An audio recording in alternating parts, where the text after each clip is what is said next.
Welcome back, everybody. We are here with another episode of A Touch More. On deck today, we have the discussion of the unanimous MVP, A'ja Wilson. This is her third MVP. We're going to dive right into that. So happy for her. Congrats. Emmy winner Uzo Aduba joins us for an amazing conversation. We loved it so much. We feel like it not only reflects our mission here, we get into her amazing memoir, The Road is Good. We love talking to her so much. We hope that you enjoy that conversation. Plus, are you a Megan or are you a Sue? White House edition. Let's go. Support for A Touch More comes from L'Oreal Paris. Later in the episode, we're going to be sharing some super inspiring stories from alumni of L'Oreal Paris's Women of Worth program. We're just letting you know here to build the anticipation, so stick around. We're going to pop right into the check-in because we had a busy week. Babe, tell us about our trip to Phoenix. Diana Taurasi. If this is the last game, I want to hear your thoughts. If this is it. It felt like the first time. We were in Phoenix for what might have been her final regular season WNBA game. Obviously, they're in the playoffs playing the Lynx, but did it feel like a goodbye? And for someone who has been there basically her entire career, tell me your experience of the whole thing. Yeah, I mean, well, I had a great time. I think we had a great time. Well, I had a ball. I loved my whole experience. No, it was really well done. Obviously, our homie Vince just hooked it up. Phoenix Mercury did a great job because when an athlete doesn't announce, it can get a little, I don't know, awkward. The thing that's not being said, but people are wondering about can leave an elephant in the room. So yeah, I thought they did a really good job. We were planning on going probably like as of a couple months ago. We had circled that on the calendar. But remember, like when it was getting closer, we were kind of like, well, what if this isn't the last one? And then when the Phoenix Mercury put out their little campaign of, if this is it, I was like, okay, well, now we have to go because that means something. I feel like that means she approved it. So if she approved it, then it might be happening. To which Dee immediately went in the media and then, basically doubled back on that. Of course. To which we texted Vince. What did I make you text Vince? Well, this better be it because we're not coming back next year. I was like, one time only. Which is obviously false, but yeah. No, it was great. Back there again. The game itself was against the Storm, so that was fun for us. The game itself had no meaning in terms of playoff implications, so it was kind of one of those throwaway games. But I think what really stood out was some of the highlights and kind of flashbacks they were playing throughout the course of the game. The energy in the building was amazing, so that goes without saying. But they were playing some flashbacks, just, some memories when Dee got drafted, some of her championship moments, that kind of thing, which definitely gets me nostalgic because I have had a front row seat to basically all of it. But then at the very end, at some point, Dee was on the bench. You can tell like the energy in the building kind of started to pick up. There was like a rumbling that turned into some cheering. And it was this moment where you look over, her teammates and her coach are kind of encouraging her, like, go back in. Like, you need to go back in. It's really true. In basketball, there's always this moment, whether it's a player's final game, whether it's a championship moment. There's always a moment where when the game is done, you can take that player off by themselves and let the crowd give them that moment. So they put her back in. Yeah, they put her back in for like 5 seconds max. She may have gotten a 3 off, I'm not sure. And then she was, able to then have, like you just said, the clap off. So I thought that was amazing. I thought it was also very meaningful because it truly could be. We'll find out soon enough. It truly could be her final home game in Phoenix, which is just absolutely crazy. To be honest, I thought the refs threw the ball in a little quick. I was like, I think we can let this marinate for a little bit longer. But maybe that was their final, go at her for all the times that they've gone at her. Maybe this is the conspiracy that I'm going to start today. It was really amazing. The atmosphere in there was just so awesome. I mean, I think the Phoenix fans have long held it down for their team. It really was incredible. It was kind of nice for well, at least me personally, but I think for us that like the game didn't have a lot of meaning outside of just celebrating Diana and being able to like be there. Obviously they were playing the Storm, near and dear to our heart. So I feel like everyone just kind of got to like enjoy it. And it's like a big party. Hit a few threes and all the things. Nika Mule scored her first points. Well, that got me out of my chair. That got me out of my chair. That got me more out of my chair than anything else. I was very happy for her. Nika. I was very happy for her. Yeah. So that was cool. But a pick, I'm calling it a pick 6. It's a pick 2, but you know, on a, what do you guys call it? Well, she ripped her. Stripped her at half court. Yeah. Ripped her at half court. Got her. Got the layup. And got in there. Kind of perfect for Nika, but that was cool. It was really cool. It was cool to see. Obviously, Diana hasn't said, you know, definitively what it is and, you know, for next year. But it was really cool. We both experienced this in our retirements to just see the love. Like, this thing happens when you play for a really long time and you're great and you have this really long career, is that everyone at the end of your career judges you like you're in your prime. And you're like, motherfuckers, I'm not in my prime anymore. It's hard sometimes at the end, I feel like, for the athlete, because you also are judging yourself that way. And I just feel like it was really nice for her to be able to walk out and just everyone be like, thank you so much for all that you've given and for all the entertainment and all the things that you have done over all of these years, whether it's the clap off or the shirts people wearing or, you know, all the number 3 jerseys, you know, you being there like at one point. Well, I don't even think they didn't know. Vince kept it a good secret, but we sat next to Penny Taylor, obviously Diana's wife, at the game and their kids. And it was just a nice moment, I think, for everyone to show up and just, you know, give the flowers to one of, if not the greatest players of all time.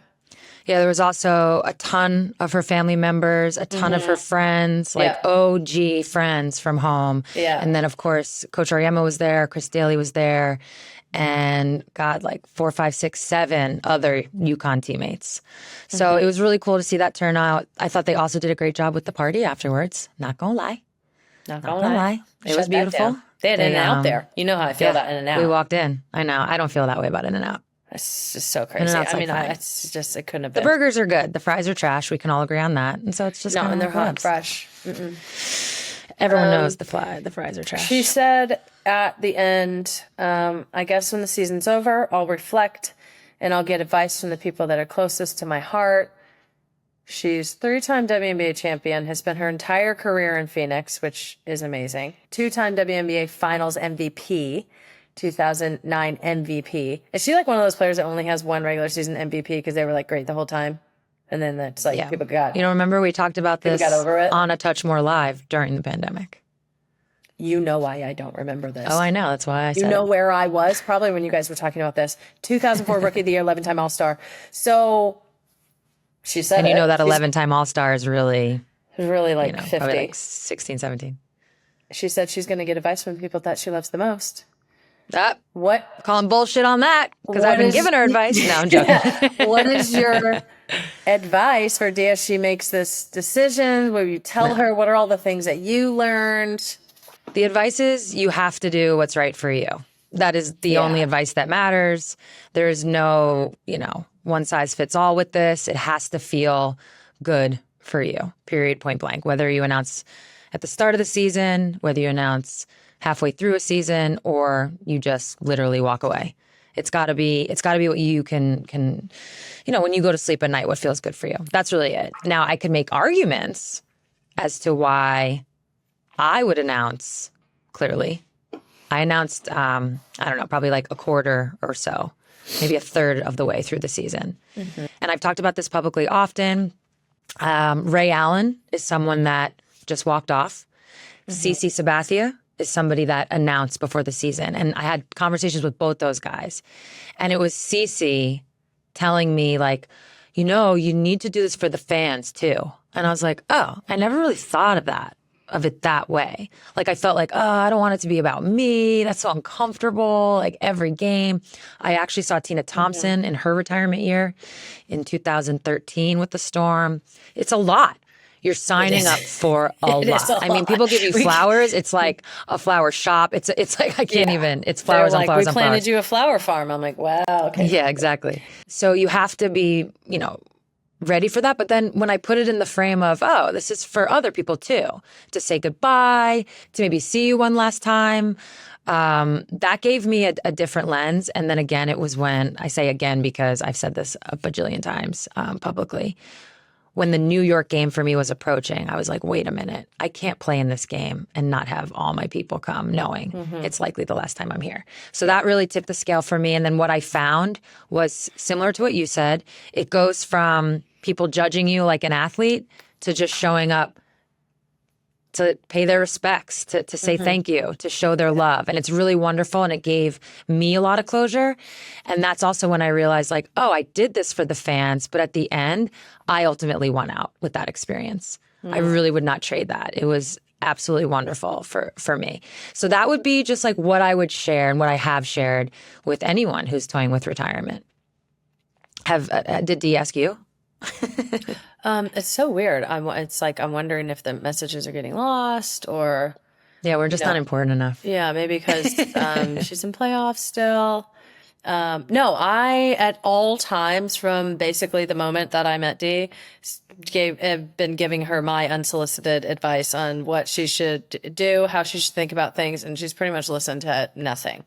But maybe it's seeping in there. No, I'm just really like, when are we going on vacation together? When can I start doing the thing that I'm most passionate about, which is curating and organizing and planning friend vacations? And I'm so excited for it. I'm even willing to do them kid friendly.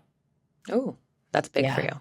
Yeah, That's not huge. all of them, but like, and other people need to come to like, help with kids. Yeah, but knowing what I know about Dee, like, this isn't surprising. Yeah.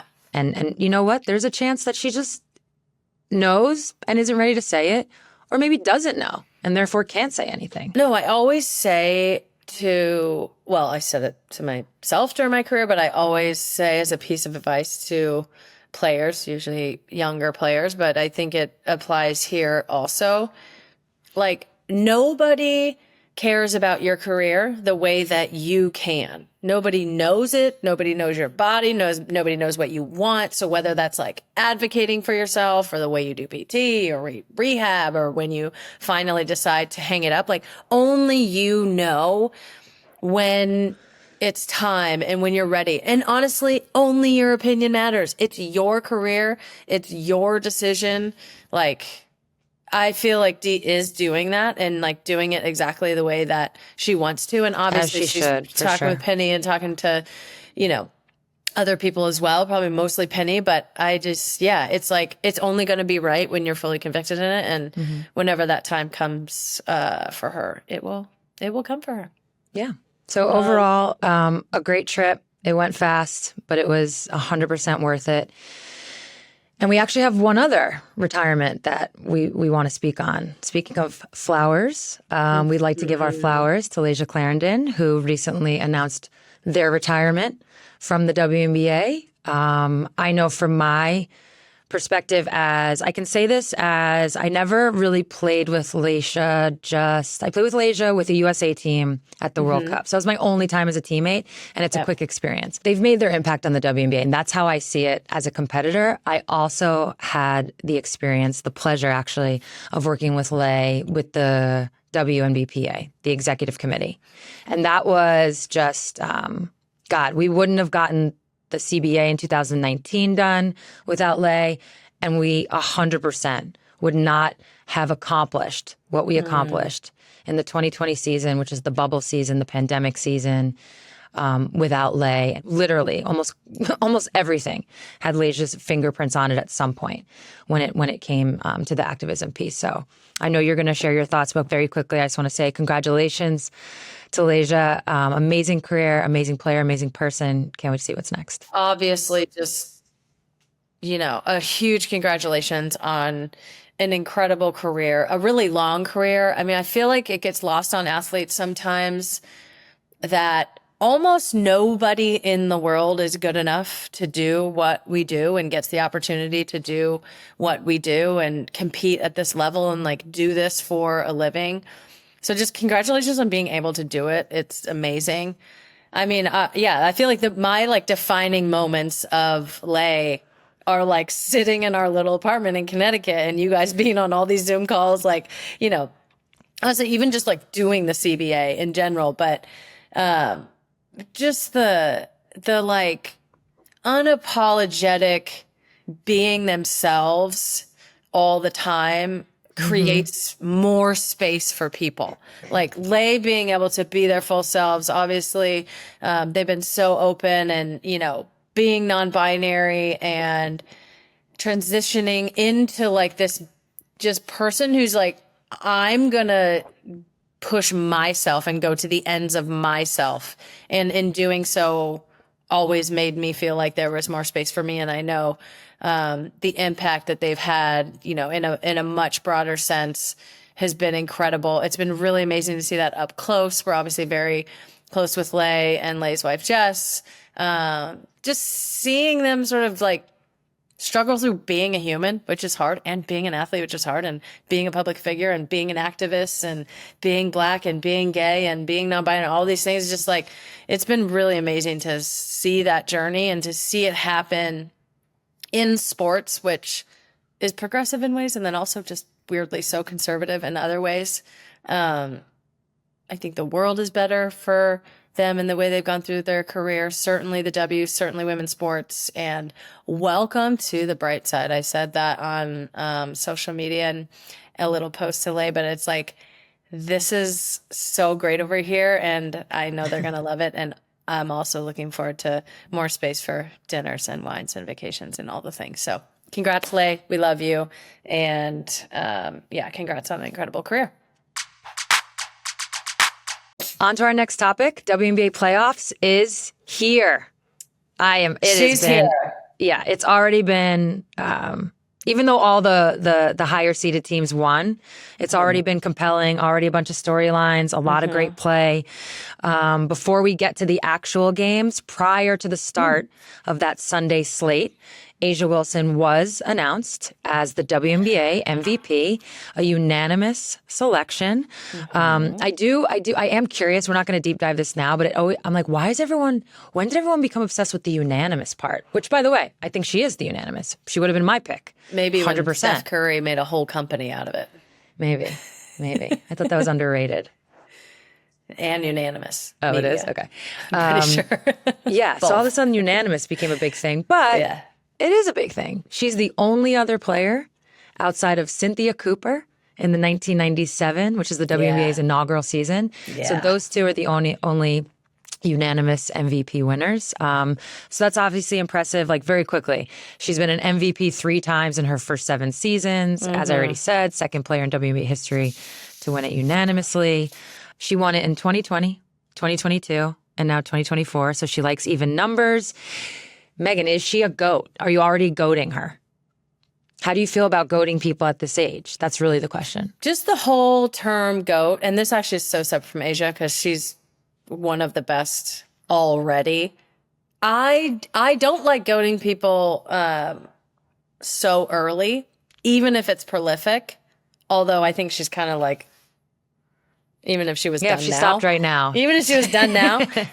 She's certainly one of the greatest of all time. I don't like doing it so early, though, because I think longevity and consistency is key to being great. Like, being great is never easy, but winning one MVP is the easy part. Winning multiple is the hard part. Winning multiple championships, multiple All-Star games, multiple all defense, all WNBA, defensive player of the year, gold medals. So all of those things she actually does have. So she might be able to be goated at this point, but I do like the longevity. But yeah, she's going to for sure go down as one of the most dominant of all time. And honestly, the way she turned the screw this year she's 27. I don't even know. They're all young. I'm like, tough. Like to see a year over year jump to do what she did, obviously with her team, struggling a lot this year. Yeah, we can goat her because she really did all the things that I said that the criteria, but I do want to see her go longer. And I just have no doubt that I think she likes being great. You can tell she loves being great too. And like being great is important. Getting better is important to her. I think that's also like the way that your career was. D, I see that in Stewie. You see that in Asia. You see that like in the best players of just constantly like, and. And that's a hard thing to do. Sometimes it's nice to sit on your laurels, you know?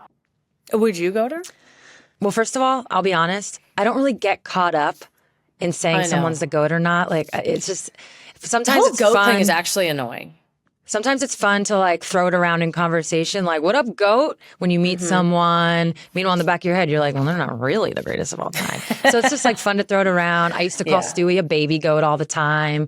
Like, it's just, to me, it's like a word. I don't get caught up in it. But if you are talking about building a resume that will exist amongst the greatest of all time, legit, and one day, you know, it could be, you know, the talking heads debating between this player or that player, Asia will 1,000% be in those conversations.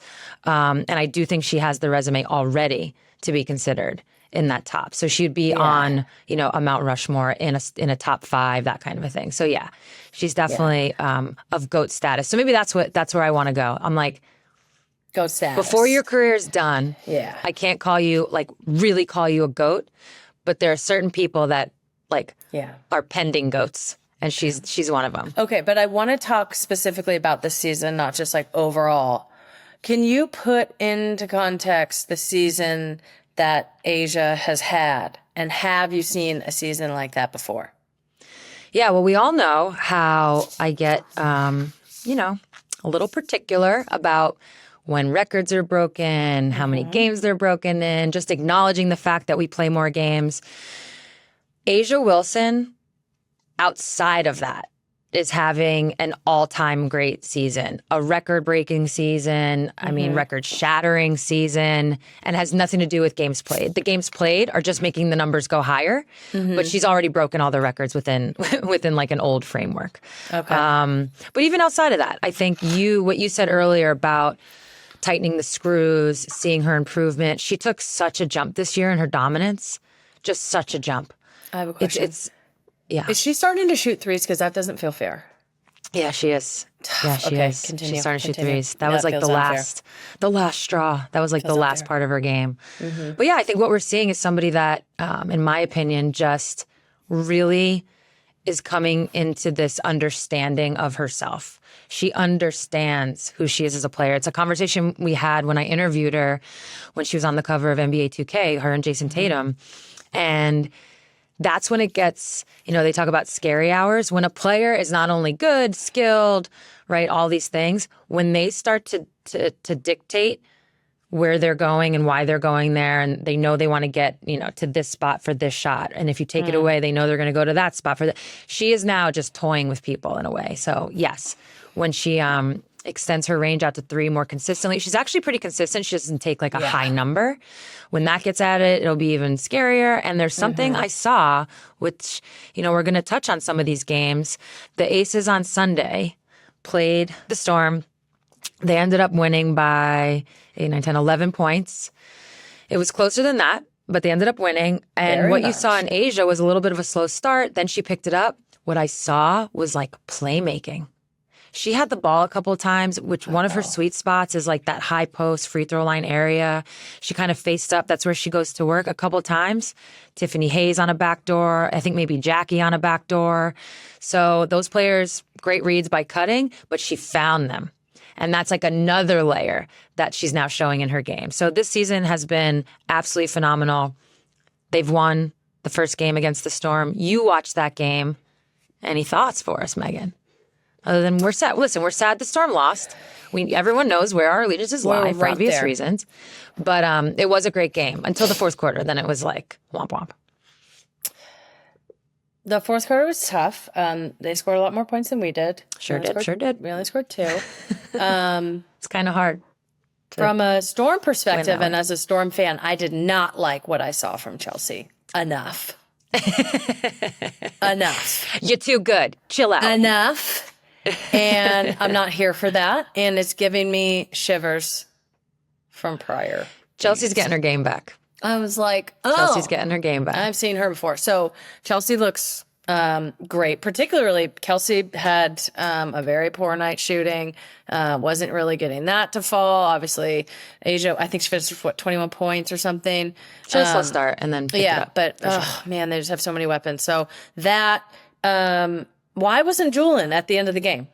That I'm like, we have one Jewel. That would be like Skylar being out or Chelsea being out or Asia being, like, you put your hitters in at the end of the game. Like, I don't get, unless she was injured, I haven't gotten word personally. I haven't been updated.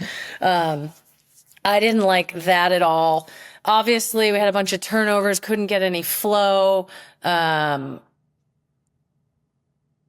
I didn't like that. But also, we were like right there. And I feel that's what you want to be on the road. You want to give yourself a chance. Yeah, I mean, they're right there. Now it's just it's one game. Like, this is your season. So this is it. Yeah. Win or go home.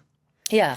I mean, as always, Nneka is a professional basketball player. I love watching Nneka play basketball so much. Her being in Seattle, we've seen so many more of her games regularly. We've seen a lot in person. And I'm just like, I say this to you all the time. I'm always leaning and whispering to Sue.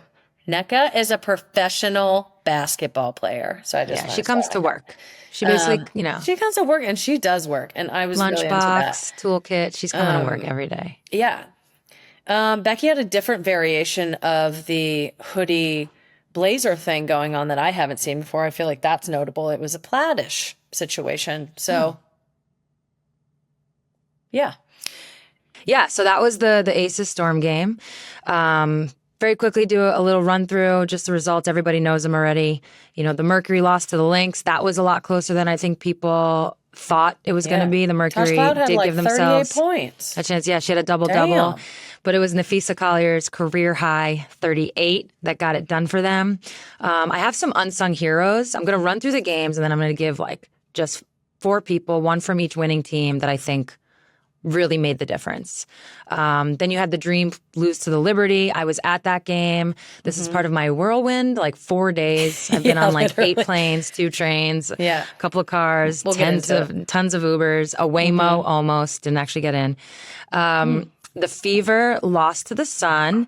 That score, 93-69, that score I don't think is indicative of the game itself. I actually think Indiana played poorly, which means Connecticut played well, which is always, to me, Caitlin didn't shoot well. Oh, they played well. They played poor. I'm like, well, the other team played well.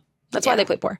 So some of that happens, but I could see Indiana, and by the time this comes out, that game will have been played, game 2.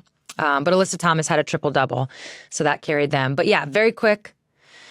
The New York Liberty inserted Phoebish into the starting lineup. She came out hitting. That was my unsung from the jump. So she was the X factor. Courtney Williams for the Lynx. There was a moment there. There was a moment there where the Mercury made it real scary. Came back, tied it, took the lead, and it felt like every time that happened, Courtney Williams was like bop bop jumper or bop bop pick and roll, hit Fisa for an easy layup. So I thought she played really well, had big plays. Marina Mabry balled out. I love Marina. I do. Now Marina knows. Love you, Marina. Knows. So she balled out. And then I thought for the Aces, Tiffany Hayes. She did have a big scoring night, but it was just the timeliness of some of her scoring. And I mentioned, the off-ball cutting. She had one finish in tough. Actually, was it transition? I can't remember, but kind of like an up and under situation. Woof. So that's who stuck out. Obviously, when this comes out, game 2 will all be played. It's all elimination games. Every top team won. So everybody's playing for their lives.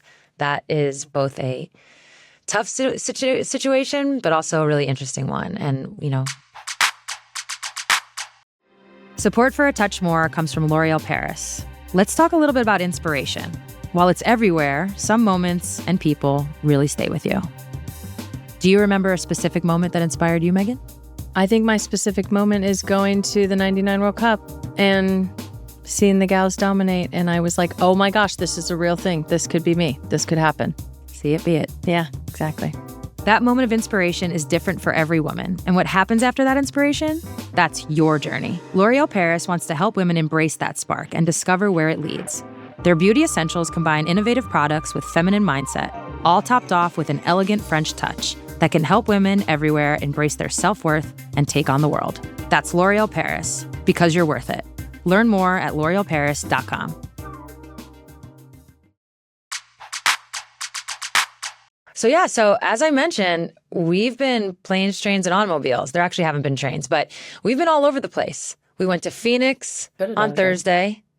I came back to New York, had some things I had to do. Megan has some things in the Pacific Northwest that she has to do. We'll be congratulating her soon. So we're bi-coastal for real right now. So I was able to hit the Liberty game, their first playoff game, watched all the other ones, and on Monday morning, I woke up super early, caught a little shuttle down to D.C.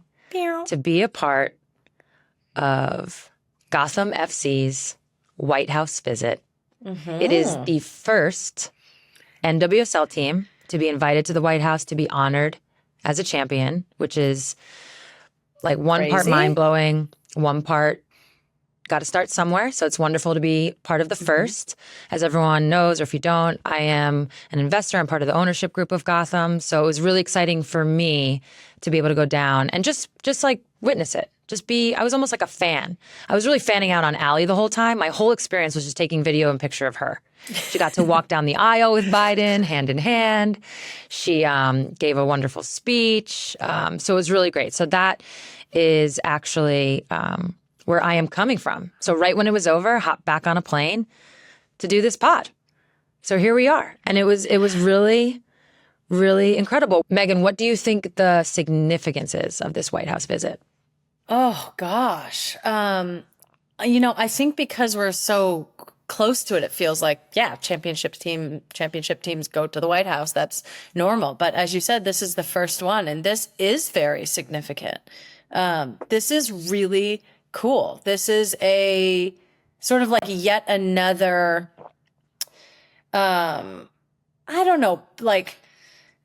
point of legitimizing the league, point of growth. Yep. Also, personally, for you, I think this is like amazing. Are you the first player ever to go as a college player, professional player, and an owner? And I would even say, are you the first player ever to go as a player and an owner? No. You know who has it also? Who? Assuming that he went to the actual visit. Magic Johnson has won in college. He has won in the NBA, and he has won as an owner with the LA Sparks. So if he went to those visits, and then I think Lisa Leslie would have won definitely as a player in the WNBA. Was she part of the ownership group with the Sparks? I think yes. I'm not quite sure though. Okay. So that's somebody else brought that to my attention. I did not look that up, and I was like, oh yeah, Magic Johnson. There might be other ones. It is really amazing. I'm so proud of you. I think it's so cool. It is Thank cool. you I for felt very representing us in that White House visit. You did ask if I wanted to go. Well, they asked me. They said we were both invited. And so I then asked you, and you said, well, I feel like my Achilles, or my lack thereof, played a big part in them being at the White House today, Monday.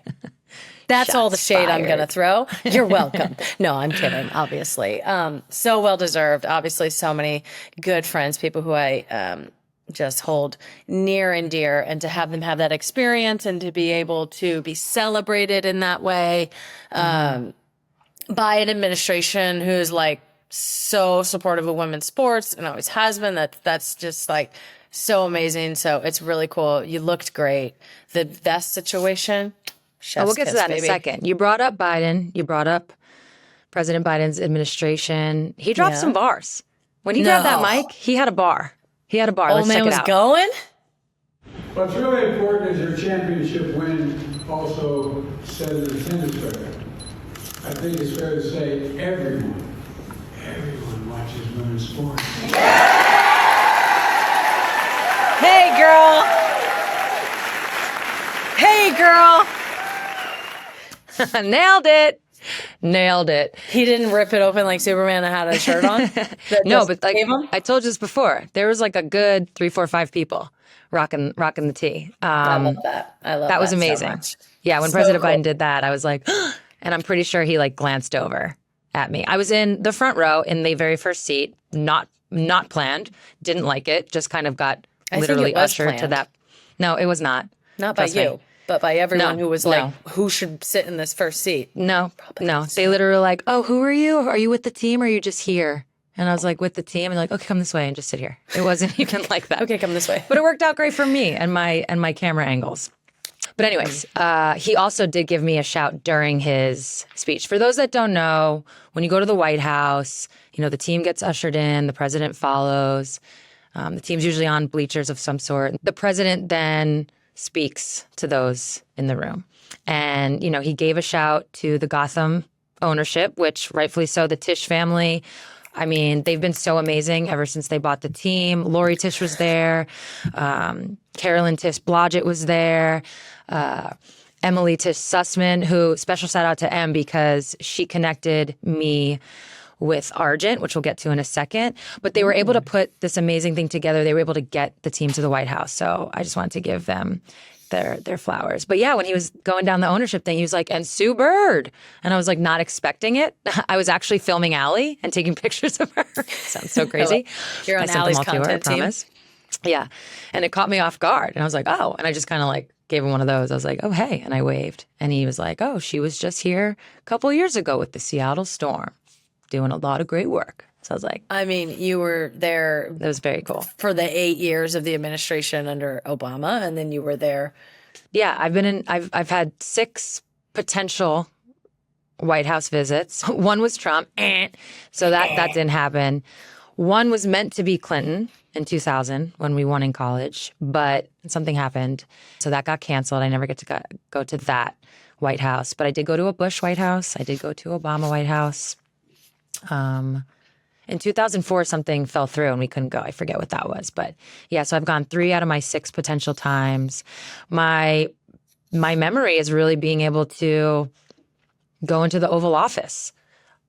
President Biden did like an impromptu tour. We got to meet Obama in the Oval Office also, but President Biden did this like impromptu tour, which anyone who knows what that was like. It was epic. There's only like 20 of us that know, and it was like wild. We saw the pool. We saw all kinds of stuff. He was definitely not supposed to be taking us back there. Pool. Yeah. And Jill Biden was chilling back there, like drinking iced tea. And we were like, hey, Jill. She was Obviously, like, I didn't say that. I wasn't expecting Hi, all these people Miss to. First Lady. She was caught off guard. So yeah, so that's but before we move on, I need to bring up Sally Christensen, who is the founder of Argent. She dressed the entire team, outfitted the entire team in her suits. They all looked amazing. Not every single player, but for the most part. I did and then see she Allie also and Tom Brown, but outfitted myself. yeah, So thank you, Sally, so much. I loved my suit. It was like a 3-piece vest situation Very cool. in a really dark green. I loved it. Do you have any, before we go, do you have any White House like funny memories or just like moments? Mine's definitely the impromptu tour. well, the first time I went was in college, and we had won the national championship. So they have like a national championship like day. So like maybe you guys had your own, but we definitely did not. And so it was just like We did it with everyone's- other, Yeah, it was we just did like it with like 1 or 2 other teams. yeah, it's just like everyone's here, and so we did that. It was Bush administration. The next time I went was in 2012 after our Olympic win, I think.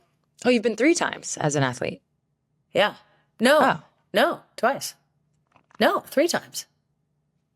Well, Wait. I know you went in 2015, so 1 + 1 + 1. Maybe no, 15.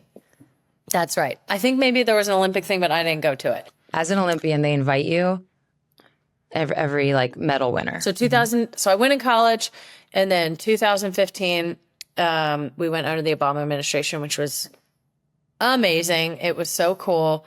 My only funny story really is I don't know what happened. I don't know if I was nervous. I don't know if it was the makeup that I had been using for years, but somehow, interacted with my skin different on that day. I was like, my face was a tomato. It was so bright red. I was so hot. And I was nervous. You were allergic to something. You weren't just like excited and nervous. I must have been allergic to something because anytime anything goes wrong. Self-diagnosed allergy? Anytime anything goes wrong for me, it's because Have there's you an had another allergy involved. since? I just want to get the facts out there. I've had a lot of allergies in a lot of different settings for a lot of different reasons since.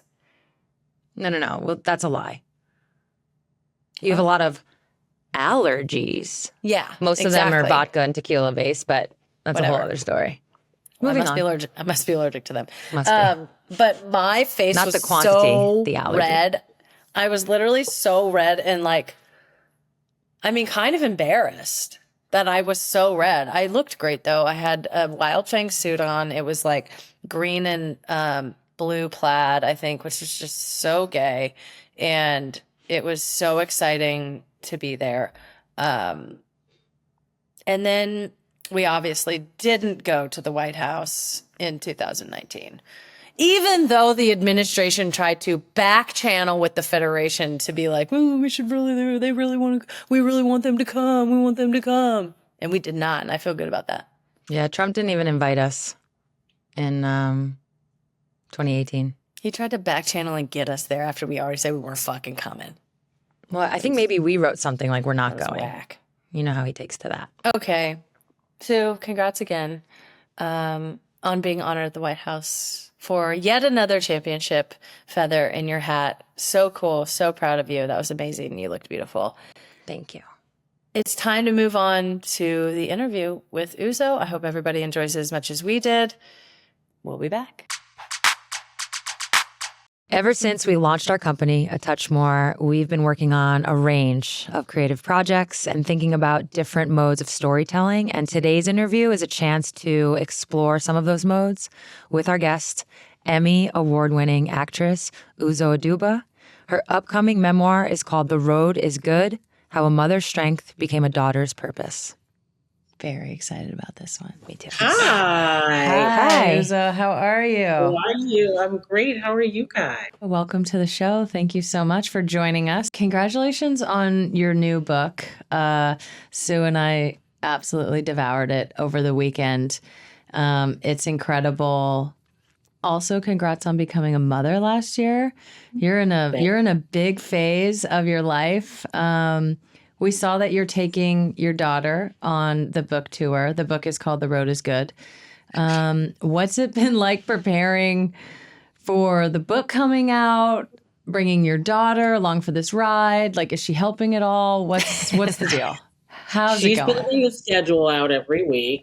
So Yeah, probably an itinerary. yeah. So she's great. It's been exciting and nerve-wracking and happy and sometimes a little bit sad getting ready for all of this. I'm curious more than anything, so many years of my life and time went into this, and it's been so private, the experience, having done it, and now it's going out into the world, which is wild. But exciting. I'm supremely excited, and I'm really excited to get to share it with folks and talk about it. Yeah. Well, your book is very much about your story, but it's also very much rooted in your mother's story, who passed away in 2020. So how has becoming a mom shed new light on your perspective of your mother? Oh, my gosh. Well... How much time do you have? I know. We came in with a heavy hitter. 4 hours. It definitely sheds light on the number of undocumented hours of time paid for with no sleep that she gave to me and my siblings, as I think a lot of mothers did for their kids. just to ensure that I'm still alive, food-wise, rolling over-wise. It also makes me aware of just how much time she spent thinking about me. Forget about the time we actually engaged, which was a lot, but just how much time was spent thinking about me that I couldn't even really super be able to track. Like, before she passed away, she gave me her journals. She said, read them all. And my mom kept a journal her entire life. And she taught me that habit as well. And I practice as well. And I do it. And I've only started really even just the beginning of one, y'all. And the amount of times she's already writing about her kids. They spend a lot of time, parenting is spent, a lot of time is spent thinking about your kids, just thinking about them. And whatever it is that's making you stressed or worried or scared, how much that becomes their own stress or worry, And then just also, like, on the other side, I didn't know such a little person could give me so much joy. Like, he's not doing anything. Especially in the beginning, they don't do anything. Anything. They just sit there. They're not even like fully cute yet. That's right. She's not telling me jokes. No. She's not talking to me about the debate, giving me thoughtful insight. She's just like, a dodo. That's what she's saying. I'm like, and I'm like, a dodo back. That's right. Let's do that 10 more times. It's wild. It's great. I love it. How would you describe your mother's legacy? And do you think your mom knew that she was the kind of woman that had a legacy like this? Yeah. Okay. I would describe my mother's legacy as one who instilled in her children the discipline of hard work, commitment to your word, and to dream bigger than you could probably imagine possible, and was someone who lived each of those things through her own example. She was a woman who had an intense fight and resilience, and a woman who quietly, humbly walked through life without anyone knowing that she had lived 10 remarkable lives before the one that we met, where we met her. No, I don't think she ever imagined when she was growing up in Obusi, in Anambra State, in the country of Nigeria, that her dreams and ambitions would lead her to the place of producing children such as these. Wow. But her greatest legacy, I mean, really, if I'm going to boil it all the way down, is that she was not only an incredibly gracious and wonderful human, but she was an excellent mother. Yeah, the way you speak about her in the book, it's really, I don't know, you can feel it. It's touching, you can feel it. There's things that, even if you don't have the same upbringing or the same parental family unit, there's these threads that anyone, I feel like, can attach to, and it resonates. That's how I felt while reading it. I imagine there's so much of your mother that you're going to pass on that legacy to your daughter. But there was one quote that really stuck out for me. And you said, each time the world questioned my worth, my mother challenged it. There was always a continent, a people, a family where I belonged. And I was just curious how you felt that idea, knowing that, like, somewhere deep inside of you, how that helped you. Obviously, it shaped you, but how did that help you when you encountered obstacles in your life, just having that knowing? It helped me encounter obstacles because I could imagine beyond them. you know, what I was being presented with as a truth in my growing up and experience here in the United States, whether that's this is what beauty is, this is what womanhood is, femininity is, power, who gets to hold it, what have you, all of these things. There was seeded in me at birth that this singular example that you are witnessing is not the only way for the world and life to be.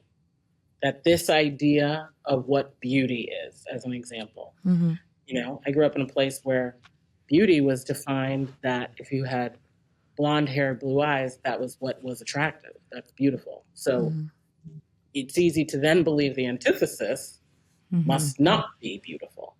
And my mom stood right there to swoop in and remind me that that is not the truth. That this idea that my gap is problematic because in this Western society, straight, bone straight, whatever we're calling it, teeth is what's prized, and that the opposite is less than, unintelligent, ugly, frankly.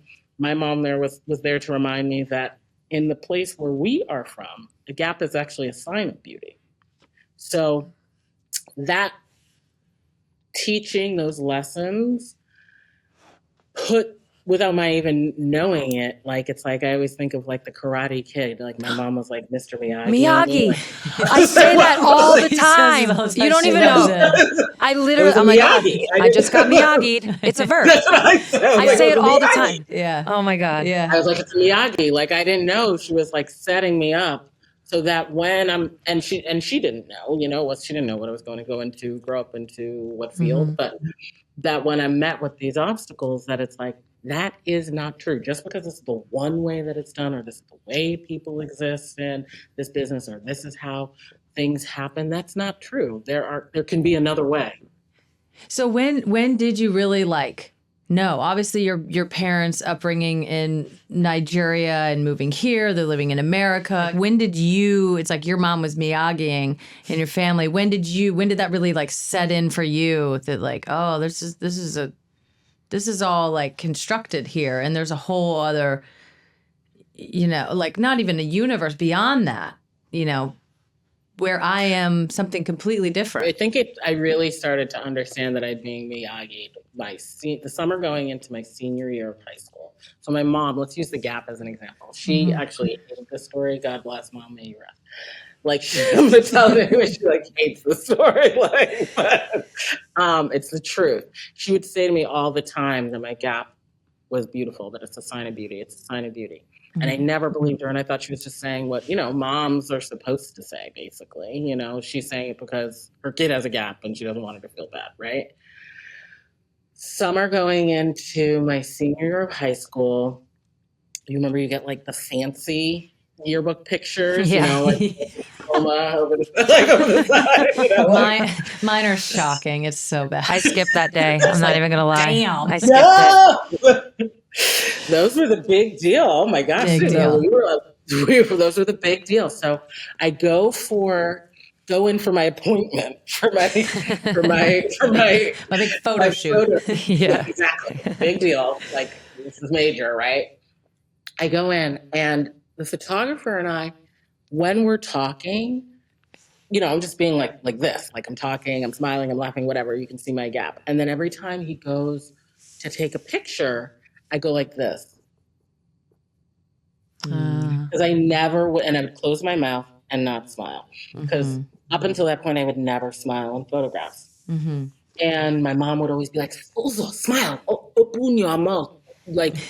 Come slowly, easy. Let me see your teeth. Yeah. And I would be like, no. And so this photographer, he says to me, how come every time, I go to take your picture, you don't smile, you close your mouth? And I was like, I don't know.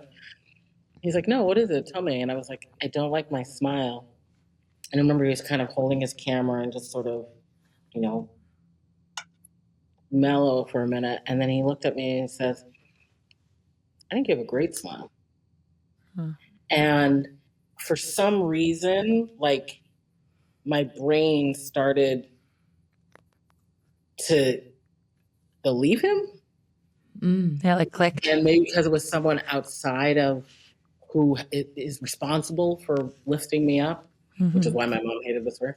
And like, you know, like I believed him, and I was like, well, maybe she's right. Maybe I do have a beautiful smile. And I didn't smile in that picture, like in that yearbook picture.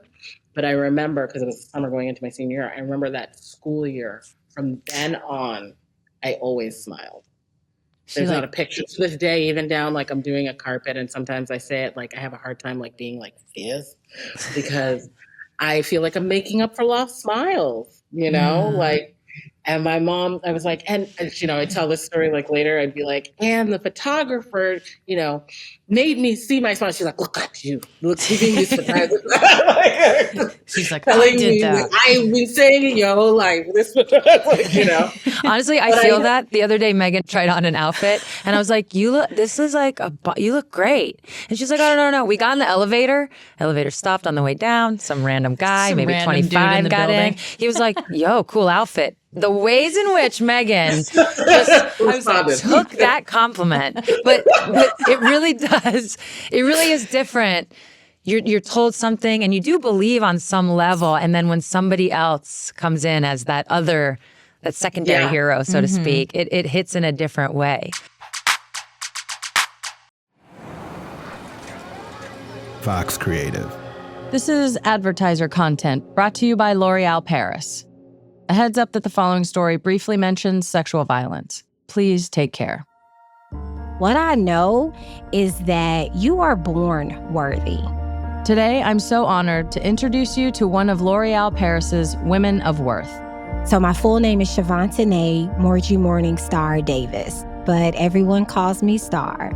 And I am the founding executive director of the Star Institute. Each year, L'Oréal Paris launches a nationwide search for 10 extraordinary nonprofit leaders to be named Women of Worth honorees. Each honoree receives $25,000 to support their charitable cause, mentorship from L'Oréal Paris Network, and a national platform to amplify their stories and their work. In 2021, Star Davis was one of these L'Oréal Paris Women of Worth. Being a L'Oréal Paris Women of Worth honoree has fully changed the trajectory of where the Star Institute is going. The Star Institute is committed to ending childhood sexual abuse, and this work is very personal to Star. I am a survivor of childhood sexual abuse, and I said, but when I get older, I'm going to help kids like me. The Star Institute is me making good on that promise. Now, as an alum, she wants to encourage other leaders to apply to the program. Do it, and do it unapologetically. Do it with your whole chest out. Do it with your head held high. Do it with knowing that you are worthy. You are worthy. Learn more about Star Davis and the Star Institute and about this year's recipients at womenofworth.com.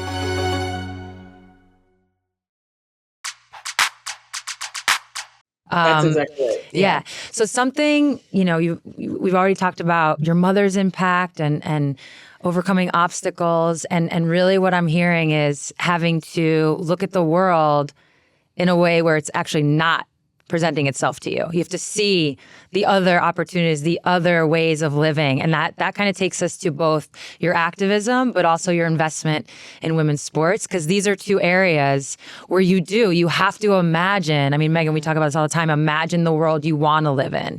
And people look at you crazy when you start saying it out loud. They don't believe you, but it feels like that's something you're really rooted in. So you were at the DNC. What was it like being there, seeing Kamala take the stage? Oh, it was fantastic. You know, I absolutely loved it. You know, I see so much of my story in her story, you know, and that opportunity to see someone in that seat who holds so much of what I feel like I experienced in my growing up. This is a woman. This is a Black woman of color. This is a first gen woman of color, you know, growing up in these United States. And the ideas of what space one is supposed to occupy, but then being fortified by the people around you to believe and dream different is what allows for you to ascend to the highest position in a party, which is that of being the presidential candidate nominee. It's just, it filled my heart with a level of joy and excitement I can't quite yet even fully articulate. All I know is when it was happening and I was thinking of my daughter and how her starting point in life, thankfully, is very different from my starting point in life, just simply because she exists. And then there was a real excitement of feeling like the future of this country and its promise might now extend out to everyone who lives here. That, I think, was the most powerful thing. I felt so excited to be American, that pride of country, that ambitious idea, that experiment set out how many hundreds of years ago, centuries ago, that people are really now, there is a large section of this country who is aiming to fulfill that promise for everyone, and that's not scary to people, some people. That made me feel proud. Wow. It was awesome. Yeah. Yeah, it's powerful. It really is. I mean, I'm white, so I'm not Black, so I don't have all of those same feelings. But to state the obvious, Megan, but I feel the same in that, like, the excitement about the possibility of living into a dream and living into something so expansive and so beautiful is like there. I think that was part of the just like initial excitement and how quickly everybody got on board, because it was like, yes, we want to do this. We do not have to live like this. We do not have to like trudge through everything. And it gave like a space for activism, and it gave us space to be excited, and it gave a space to like be excited about this idea of patriotism, more in the Nicole Hannah-Jones version of patriotism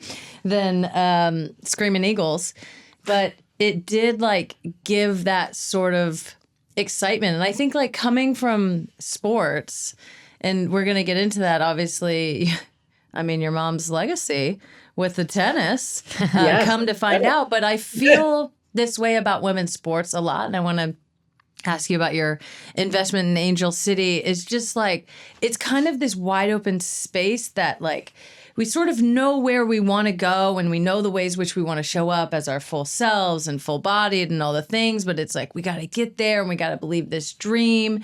But again, to your point earlier, like you have to sort of like live into it and tell people like, I promise it's going to be good. Like I know it is.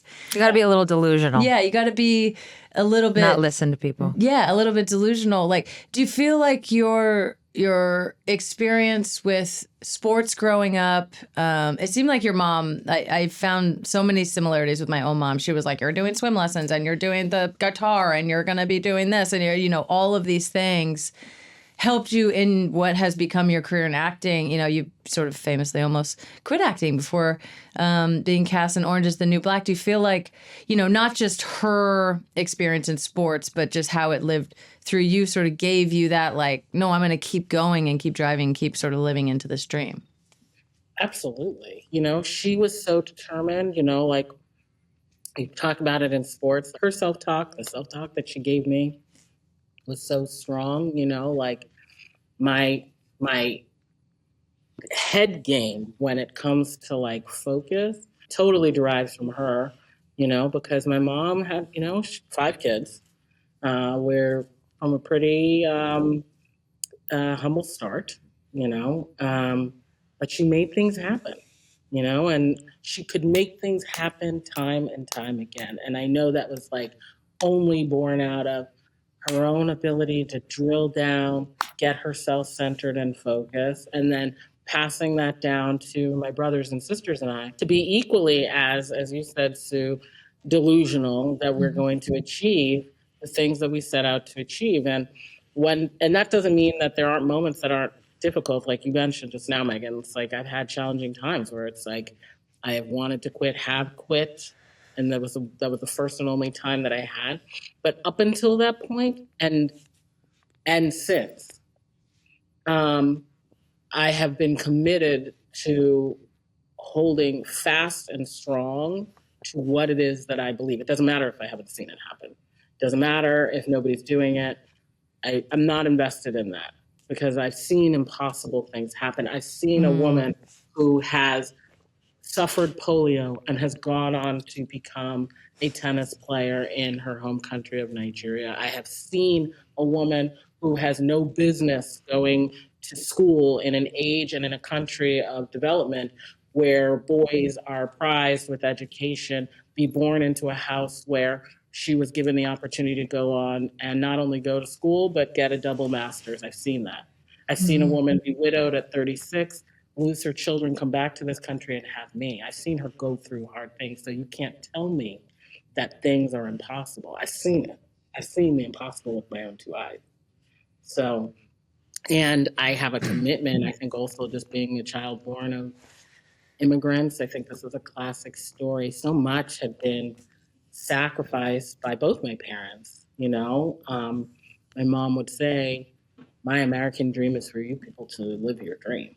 That there was a drive to accomplish and to make good on what has been given to me. Maya Angelou has a quote that says, your passages have been paid for. My passage has been paid for.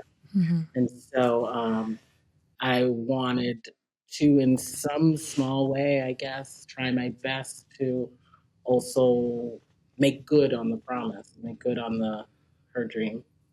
Yeah. I mean, you just nailed it on the head, how I feel and felt reading your book. And I think before we let you go and say thank you, that to me, that's what I read. I read about somebody who, because of their family, their upbringing, because of their identity, both as an American, but also Nigerian American, saw obstacles, saw challenges, understood how to get through them because of that, I guess, tethering that your family gave you, but also you took that with you and you were able to encounter all kinds of different obstacles and challenges in your life. Through sports, you learned so much, right? Through acting, you learned so much. And with that, you've now molded all of that together. And now you're able to share it with the world. You're obviously sharing it with your own family, your daughter, passing it on, but you're also passing it on to the rest of us, again, with your activism, with your investment in women's sports. Obviously, Angel City FC. We're actually doing a project together, Summer of Gold series, which we're really excited about. So I just want to mention that. Yeah, I mean, all of your experience has led to this moment. So we really just want to congratulate you. It is this journey, which is also part of what your name actually means, right? I mean, do you want to describe that really fast? Yeah, so my name Uzo Aduba means the road is good. And there's a bit of nuance to it where it doesn't mean the road is good, ta-da, that's it. It means the journey was worth it. And so if you all were coming to visit me at my house, and we had a date set for 3:00, and you leave and you realize you have a flat, so you got to get that fixed, and then that gets fixed, and then you hit the road and suddenly there's torrential rain and GPS isn't working right and takes you all wrong direction, and then suddenly you run out of gas and you got to get more gas, and now it's 4:30, but you're supposed to be here at 3:00. And suddenly the sun opens up and it's beautiful and you're at the door, and I open the door and I say to you, "Kema Ozo, how was the trip? How was the road?" And you would say, "Uzo Amaka, it was difficult, but it was worth it because I'm here now with you." And that's so what the name means. My mom was widowed at 36 years old, as I said, 2 small kids. I moved back to Nigeria. You hear the story in the book when she came back to America. met my dad, and then they had me.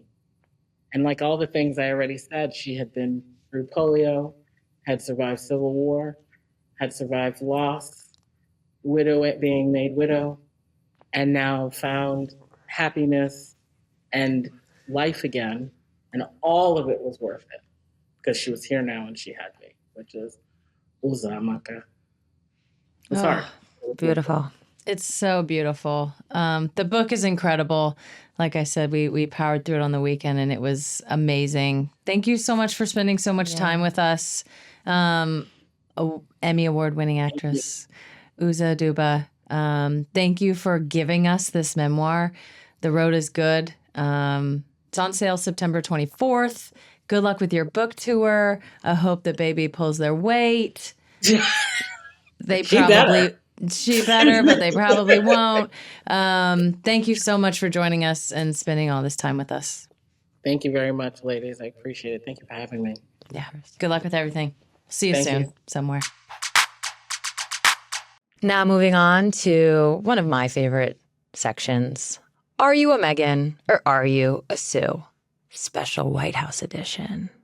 Ooh. So where we went with this one, we were trying to come up with just differences in our experience, different choice points where one went left, the other went right, vice versa. And the only one we could really find was the attire. For 2 of my, now 4 visits, if this one counts. It does. My first 2, so in 2002 and then again in 2010, I wore a skirt. That's it. I wore a skirt. So I went skirts. I did go pants for the 2020 championship celebration. And then obviously I wore my Argent suit this time.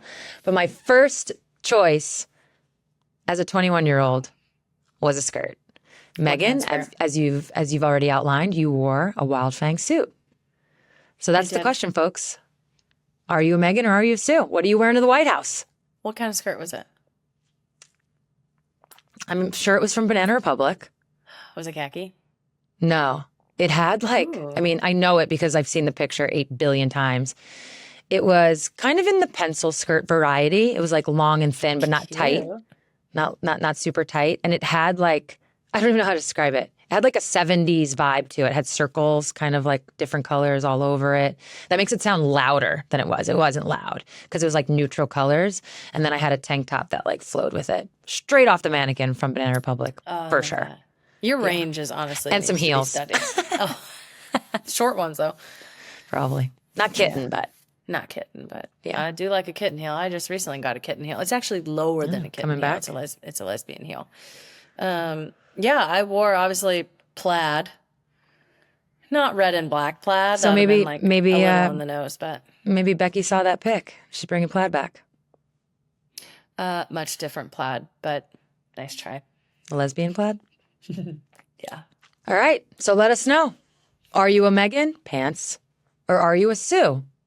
Skirts and pants. Versatile. We call that range. You can drop a line in the YouTube comments or you can hit us up at 1-833-A-TOUCH-8. I'm excited to hear the responses because, wait. I did. I had a journey. I think that those outfit choices kind of showcase it right before your eyes. You know, it really proves that it's never too late to be yourself. Speaking of bars. I do. Honestly, sometimes I do rap on my own. Continue.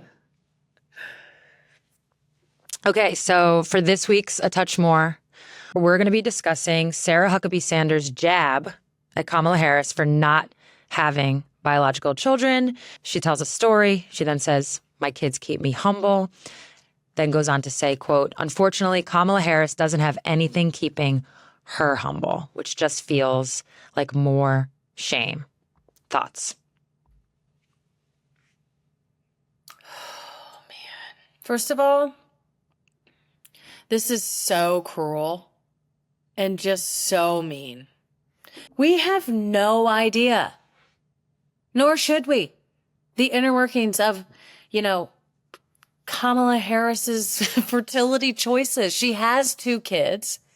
I think anyone out there who has stepkids or has blended families or is a stepchild would just beg to differ that the humbling isn't there, the love isn't there, all of the same things aren't there. This is just so gross and so just like transparently political to try to demonize this Black woman who is doing something extraordinary and running for president and even like putting herself out there to run for president.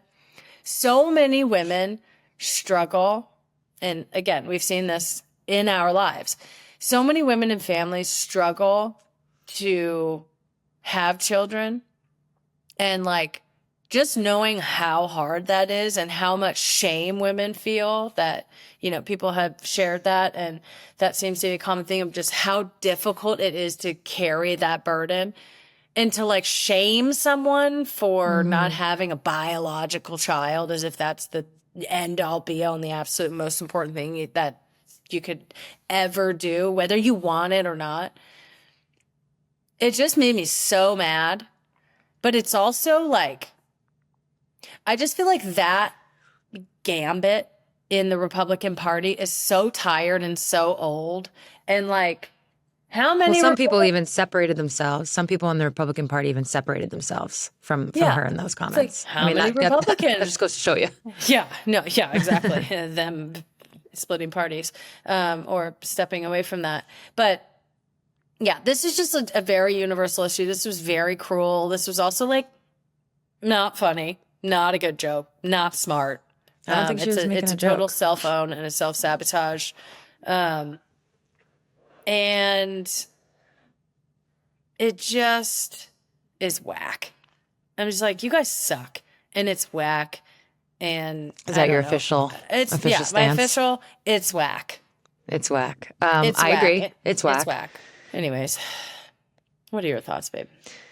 I have two thoughts. The first is just echoing what you said. It feels like, you know, not just this comment, you know, not just this specific comment, but just all the conversation around Kamala, you know, quote, not having kids. And it's just poking, I think, it's poking at this unknown. And what I mean by that is if you don't have kids, which a lot of people don't, if you've never gone through fertility, which, you know, the experience of fertility, however that looks for you, you might not know. But even one step further, those that do have kids, right? Those that do have fertility issues, those that do go through IVF, those that do adopt, those that do have blended family, you name it. It's not really talked about in a way that the, quote, for lack of a better, average person is going to know the details. And this is what I mean by that. As I was getting older and my sister started having kids and my friends started having kids, my mind was constantly blown about, I'm like, what do you mean not all babies breastfeed? They're like, yeah. Sometimes it's just they don't latch. Wow. I'm like, what?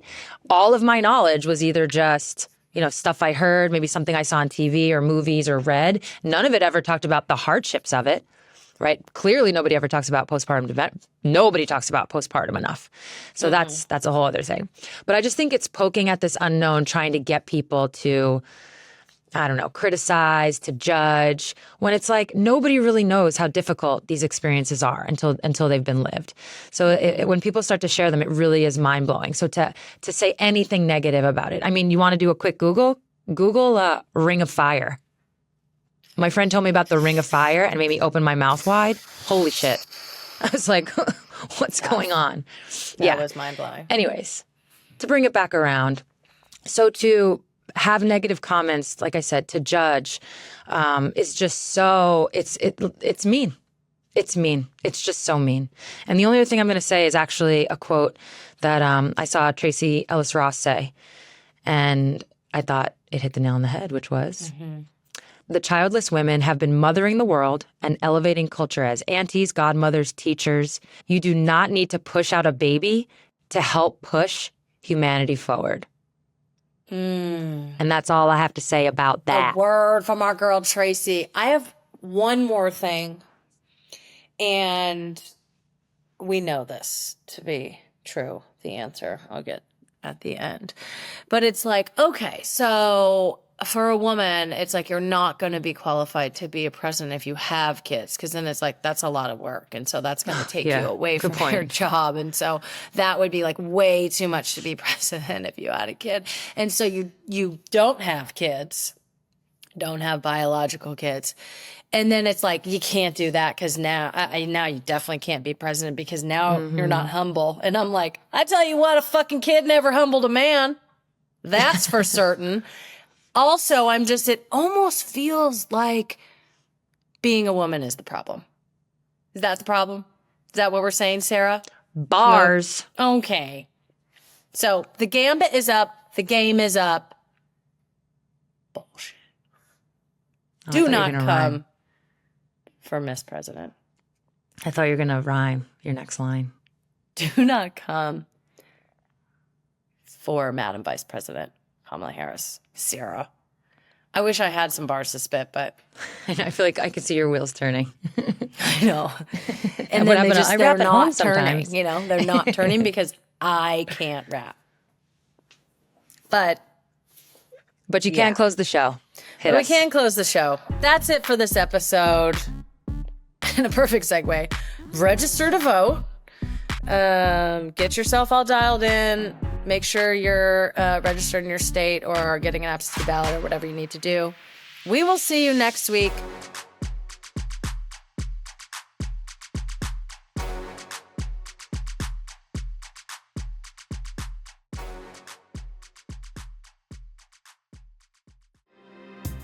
Support for A Touch More comes from L'Oreal Paris. Later in the episode, we're going to be sharing some super inspiring stories from alumni of L'Oreal Paris's Women of Worth program. We're just letting you know here to build the anticipation, so stick around.